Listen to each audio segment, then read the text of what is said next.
I want you to reflect over this word famshu. Al-mashi, it means to walk.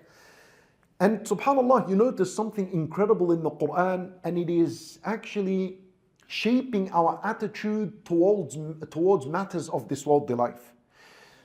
For matters related to this dunya, such as seeking your provision, sustenance, Allah said, walk on this earth. In other places, He said, فَسِيرُوا فِي الْأَرْضِ, stroll casually on earth. Whenever Allah Azza wa Jal told us to seek provision and walk on earth and travel in the earth, He used a word that is of less intensity. Walk calmly. Take a casual stroll, effortlessly. And that is teaching us that is the attitude we're supposed to have concerning our worldly matters. Take it easy when it comes to worldly matters, right? Worldly matters such as when you're getting married, if you're deciding to travel somewhere, if you're investing, if you're opening a business, if you want to buy a car or a house or moving jobs, imshu, take it easy. This is why in worldly related matters there's something known as al-istishara wal-istikhara. Al-istishara, before you make a move in this worldly life, seek the consultation of others. Relax, walk, easy. Ask people's opinion. Get help from your brothers that are known in that field, in that area, whatever it is. And then also al-istikhara, before you make a move, pray 2 rak'at, ask Allah Azza wa Jalla if this is good for you, that He make it easy and facilitate it for you. Take it easy, then make the move in this worldly life. Whereas, when it comes to matters related to our deen, matters related to the afterlife, the words that Allah Azza wa Jal uses in the Quran are opposite to walking. For example, when it comes to Salat al-Jumu'ah, Salat al-Jumu'ah is a worship. He said, فَاسْعَوْا إِلَى ذِكْرِ اللَّهِ. He did not say walk to the remembrance of Allah. He said rush to the remembrance of Allah. Because this is a matter related to the afterlife. So have the attitude of being hasty. Allah Azza wa Jalla, He'll say, وَمَنْ أَرَادَ الْآخِرَةَ وَسَعَى لَهَا سَعْيَهَا. Allah spoke, whoever wanted, whoever desired the afterlife, then make the effort that it requires. The word sa'i, rush towards that path of it so that you can attain it. Allah Azza wa Jalla, when He spoke about forgiveness, He said, سَارِعُوا إِلَى مَغْفِرَةٍ. Rush to the forgiveness of your Lord. سَابِقُوا إِلَى مَغْفِرَةٍ. Race one another to the forgiveness of your Lord.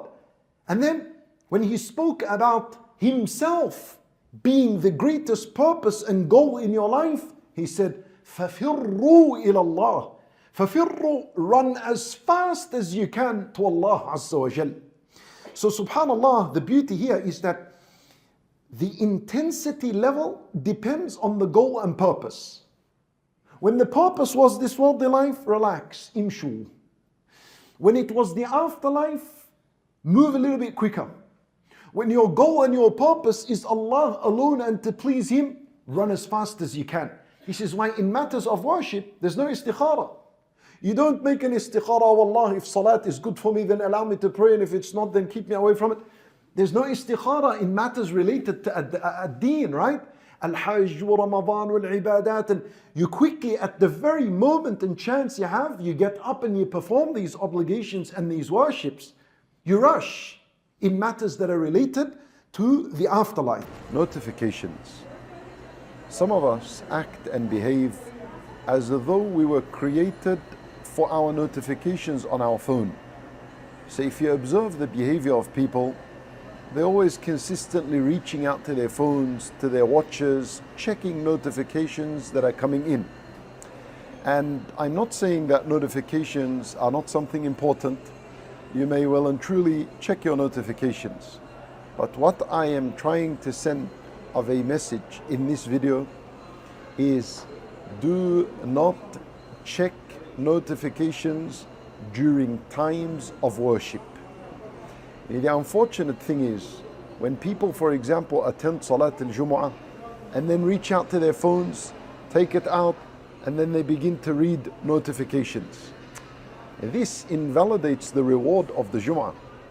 Not only this, when people are doing their Umrah or their Hajj, and they consistently take out their phones and they're checking notifications, what email came to them, what message came to them, what money came into the account, what left, and so on. When we're reading Quran, it's a time of worship. it's inappropriate to take out the phone and to start playing and checking notifications. So what I'm saying is, when we are in a state of worship, that time should be different to times when we are not engaged in worship. So when you're reading Quran, for example, don't check notifications. You already have notifications from Allah Azza wa Jal. Every ayah is a notification from Allah Azza wa Jal. The heart is connecting with the ayah, or at least try to understand and try to connect with the ayat, and avoid connection with the phone and its notifications. When you're making dua, focus on your dua, keep the phone away. When people finish their salat today, I've seen many, after salat, reach out to their pocket, take out the phone and start checking notifications and messages.